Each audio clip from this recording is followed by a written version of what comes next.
توکل موسیٰ جیسا ہو تو قسمت یوسف کی طرح بدلتی ہے۔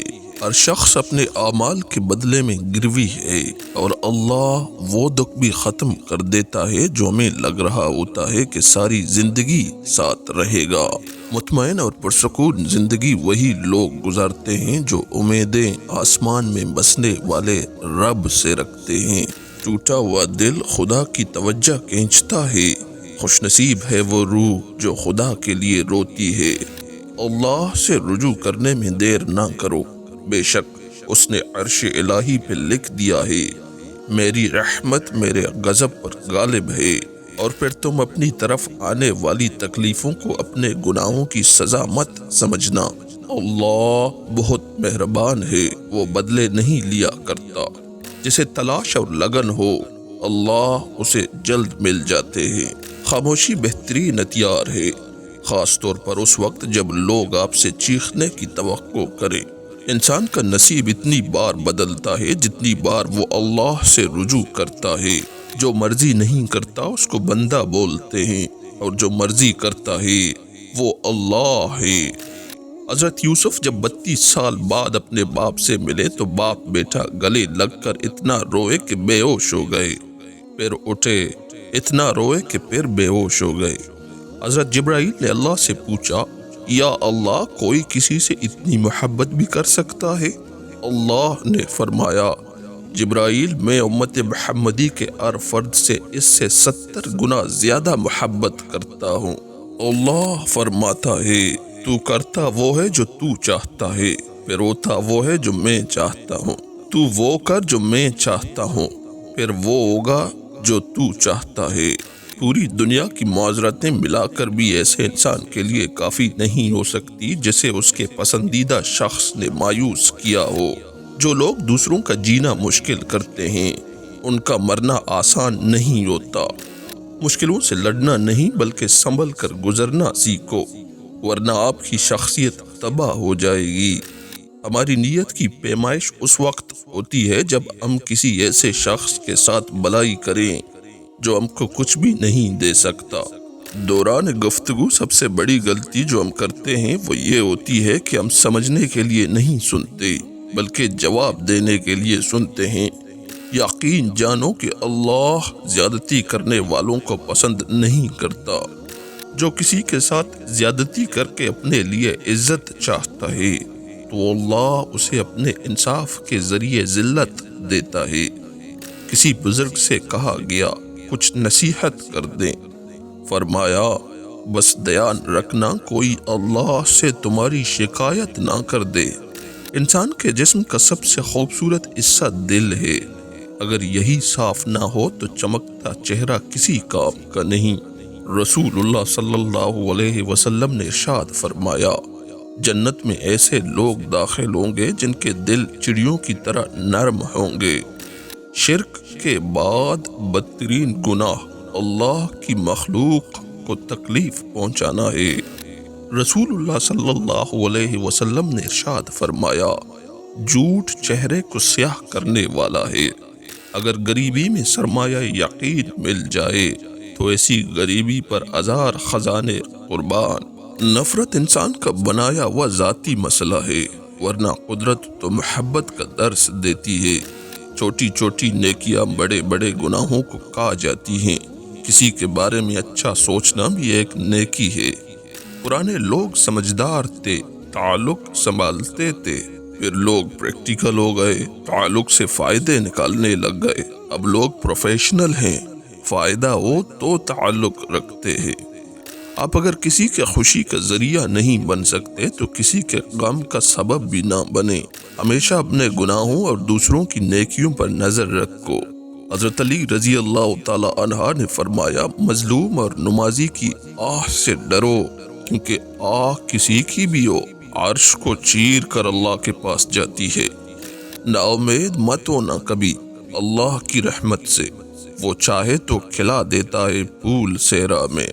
انسان جب برائی کرتا ہے تو دائیں بائیں آگے پیچھے اچھی طرح دیکھ لیتا ہے، بس اوپر دیکھنا بھول جاتا ہے۔ بعض لوگوں کی پرسکون طبیعت ان کے اچھا ہونے کی دلیل نہیں نشانہ باز بھی جب پرسکون دکھائی دے تو سمجھ لیں وہ تسلی کر چکا ہے کہ اس کا شکار گر چکا ہے۔ جو لوگ آپ سے بغض یا حسد رکھتے ہیں ان سے نفرت نہ کریں، کیونکہ یہی اصل میں آپ کے فین ہیں جنہیں مکمل یقین ہے کہ آپ ان سے بہتر ہیں۔ اللہ معاف کرتا ہے، ہم انسان معاف نہیں کرتے۔ یہ سارے گڑھے جس میں ہم گرے ہوئے ہیں یہ اللہ نے نہیں کھودے، ہمارے کھودے ہوئے ہیں۔ اللہ تو عیب پر پردہ ڈالنے والا، بخشنے والا ہے۔ اس کی سب سے بڑی صفت ہی بندے سے اس کی محبت ہے۔ عاجزی اختیار کریں، کیونکہ انسان کی اکڑ خدا کی پکڑ پر ختم ہو جاتی ہے، اور قرآن دلوں کی بیماریوں کے لیے شفا ہے۔ آئینہ جب اٹھایا کرو پہلے دیکھا کرو پھر دکھایا کرو۔ یہ انسان کی فطرت ہے کہ مکمل مل جانے والی چیز سے دل بھر جاتا ہے۔ ہر میٹھے لہجے والا مخلص اور ہر سخت لہجے والا دشمن نہیں ہوتا۔ اتنے کمزور نہ بنو کہ اکیلا چھوڑنے پر ٹوٹ جاؤ۔ دوسرے کے سہارے جینے والے در حقیقت کمزور ہوتے ہیں۔ اپنی خودی کو اپنے وجود میں بیدار کریں۔ ہمت اور کوشش سے سب کچھ ہو سکتا ہے۔ قسمت اور بخت سب سے زیادہ چلتا ہے، اور پھر بات محنت اور قابلیت کی آتی ہے۔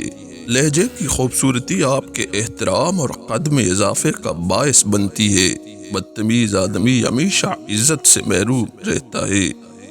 دل سے بڑی کوئی قبر نہیں جہاں ہر روز ایک نیا احساس دفن ہوتا ہے۔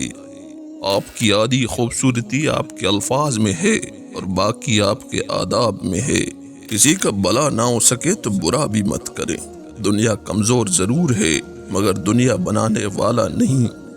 جو لوگ جھک جاتے ہیں وہ کمزور نہیں ہوتے، بس ان میں رشتوں کو نبھانے کی چاہت دوسروں سے زیادہ ہوتی ہے۔ اللہ پاک ہمیں رشتوں کو نبھانے کی توفیق عطا فرمائے اور ہمارے پیاروں پر اپنی رحمتیں برکتیں نازل فرمائے۔ حقیقی چیزیں صرف ایک بار ہوتی ہیں، موت، پیدائش، محبت، کچھ بھی دوبارہ نہیں ہوتا سوائے وہم کے۔ جان لو کہ سب سے بڑا دروازہ جس سے شیطان انسانوں میں داخل ہوتا ہے وہ جہالت کا ہے۔ لوگ اس دنیا میں ہر چیز بہتر سے بہتر چنتے ہیں سوائے لفظوں کے۔ حساس لوگ بھی نہ سب کو خوش رکھ لیتے ہیں مگر اپنے ساتھ منافقت کر جاتے ہیں۔ نفرت میں ایک بات بہت اچھی ہوتی ہے، آپ پہچانے بہت جلدی جاتے ہیں۔ محبت کرنے والا کوئی نہیں پہچانا جاتا۔ محبت رس کی طرح گلتی ہے، نفرت آگ کی طرح پھیلتی ہے۔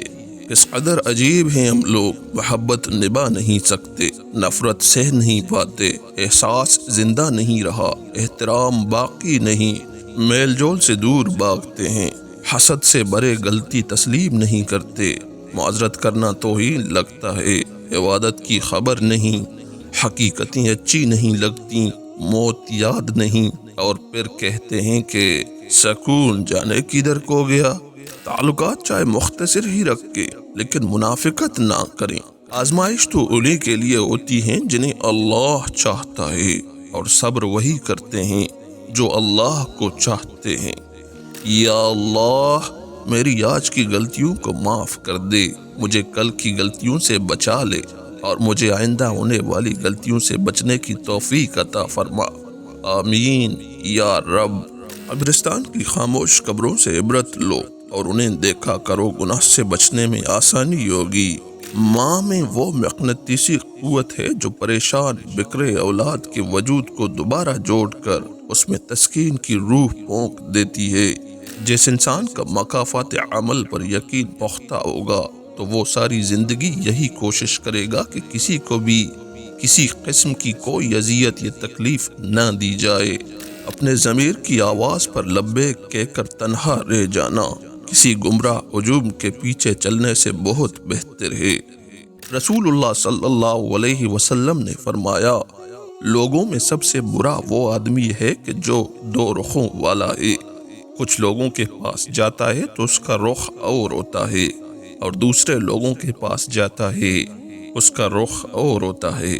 اللہ ظالم لوگوں کو کبھی ہدایت نہیں دیتا، اور وہ چیز جو اللہ سے غافل کر دے دنیا کہلاتی ہے۔ لوگوں کی نفرت کو اتنا اگنور کریں کہ انہیں اپنے زندہ ہونے پر شک ہونے لگے۔ جو کہا گئے وہ اڑا گئے، جو جوڑ گئے وہ چھوڑ گئے، جو دے گئے وہ لے گئے۔ مجھے اس بات سے فرق نہیں پڑتا کہ میرے سامنے کون ہے، کیونکہ میں جانتا ہوں کہ میری حفاظت کرنے کے لیے میرے پیچھے کون ہے۔ رضاکارانہ طور پر تنہائی اختیار کرنا، دوسروں سے الگ تلگ رہنا، انسانی رشتوں سے پیدا ہونے والی ناخوشی کے خلاف سب سے آسان حفاظتی اقدام ہے۔ دل سے بڑی کوئی قبر نہیں جہاں ہر روز ایک نیا احساس دفن ہوتا ہے۔ آپ کی آدھی خوبصورتی آپ کے الفاظ میں ہے اور باقی آپ کے آداب میں ہے۔ کسی کا بھلا نہ ہو سکے تو برا بھی مت کریں۔ دنیا کمزور ضرور ہے مگر دنیا بنانے والا نہیں۔ دل کی دوا کیا ہے؟ قرآن کی تلاوت، تنہائی کے آنسو، اچھی صحبت اور قیام اللیل۔ دنیا کا سب سے خوبصورت رشتہ اللہ اور اس کے بندے کا ہے۔ اے اللہ، دنیا کی جتنی حقیقت ہے اس کی اتنی ہی طلب عطا فرما، اور آخرت کی جتنی وسعتیں ہیں ان کے مطابق جد و جہد کی توفیق عطا فرما۔ اے اللہ، میرے دل میں ہدایت ڈال دے اور مجھے میرے نفس کی برائی سے بچا۔ اگر کوٹے سکے سے کچھ خریدنا ناممکن ہے تو نیتوں میں کوٹ رکھ کے فلاح پانا بھی ناممکن ہے۔ رب کا خوف بھی نعمتوں میں سے ایک بہت بڑی نعمت ہے، اور اس کا ادراک بھی بڑی خوش نصیبی کی بات ہے کہ یہی ادراک انسان کو صراط المستقیم پر قائم رکھتا ہے۔ رسول اللہ صلی اللہ علیہ وسلم نے ارشاد فرمایا، لوگوں کے درمیان فیصلہ ہونے تک قیامت کے روز ہر آدمی اپنے صدقہ کے سایہ میں ہوگا۔ لوگ یہ نہیں جانتے کہ قیامت والے دن ان کے ساتھ کیا ہوگا، لیکن یہ ضرور جانتے ہیں کہ دوسروں کے ساتھ کیا ہوگا۔ تم کس قدر بھی اونچا جاؤ، اور اونچائی کی انتہا اللہ تک جاتی ہے۔ تم کتنے ہی زوال کا شکار ہو جاؤ، اور پستی اللہ تک جاتی ہے۔ تم جتنا بھی آگے بڑھ جاؤ، اور راہ کی منزل اللہ ہے۔ تم کتنے ہی پیچھے رہ جاؤ، اور قدامت اللہ کے احاطے میں ہے۔ تم کتنا کے اندر کو ڈوب جاؤ، اور گہرائی اللہ کو جاتی ہے۔ تم کتنے ہی باہر کو براؤ، اور ظاہر اللہ کی ہی ملکیت ہے، اور ان سب کیفیت پر ایمان کا مجموعہ ہی اصل توحید ہے۔ اور جس مال میں اللہ نے تمہیں قائم مقام بنایا ہے، اس میں سے اللہ کے راستے میں خرچ کرو۔ ایک بات یاد رکھیں، اللہ کے بعد واحد ایک شخص ہے جو ہمیشہ آپ کے ساتھ رہتا ہے، آپ کی پہلی سانس سے آخری سانس تک، اور وہ شخص کوئی اور نہیں، آپ خود ہیں۔ یہ جو باقی ساری دنیا کے لوگ ہیں نا، یہ کبھی بے وفائی کا طعنہ دے کر، کبھی مجبوری سنا کر، کبھی جھوٹے جذبات کا طعنہ دے کر، کبھی آپ کو غلط ٹھہرا کر آپ کو وہیں چھوڑ کر آگے بڑھ جاتے ہیں۔ وہ جانتا تھا تم مانگنے کے بعد شک میں رہو گے، اس لیے اس نے قرآن میں یہ بات لکھ دی ہے کہ مجھ سے مانگو، میں ضرور قبول کروں گا، تاکہ جب جب تم پڑھو تو سکون حاصل ہو۔ یہ دنیاوی زندگی تو بس کھیل تماشا ہے۔ جیسے توبہ قبول ہو جائے تو یاد گناہ بھی ختم ہو جاتی ہے، بالکل ویسے ہی جب اللہ کو تمہارا صبر کرنا پسند آ جاتا ہے تو وہ ہر اس یاد کو تمہارے دل سے نکال دیتا ہے جو تمہیں بے چین رکھتی ہے۔ وہ دل مطمئن کرنے خوب جانتا ہے۔ پرفیکٹ کیا ہوتا ہے؟ پیسہ، بنگلہ، گاڑی؟ پرفیکٹ زندگی وہ ہوتی ہے جس میں خوشیاں ہوں، اور خوشی کی وجہ تو کوئی بھی چیز ہو سکتی ہے۔ اچھے انسان کے ساتھ دھوکہ کرنا ایسے ہی ہے جیسے آپ نے ہیرا پھینک کر زمین سے پتھر اٹھا لیا ہو۔ کوئی بھی غروب ہمیشہ کے لیے نہیں ہوتا، اور کوئی طلوع بھی ہمیشہ کے لیے نہیں ہوتا۔ بہترین ہیں وہ لوگ جو زندگی کے عروج و زوال میں اپنے رب کی رضا پر شکر گزار رہتے ہیں۔ امید اور بھروسے کا تعلق صرف اللہ تعالیٰ سے رکھیں، تاکہ بات بات پر دل ٹوٹنے کے بجائے مضبوط ہونے لگ جائے۔ امید بھی بڑی دیوانی چیز ہے، لمحوں میں ریگستان میں زیتون کے باغ لگا دیتی ہے۔ اخلاص یہ ہے کہ انسان اپنی نیکیاں بھی اسی طرح چھپائے جیسے اپنے گناہ چھپاتا ہے۔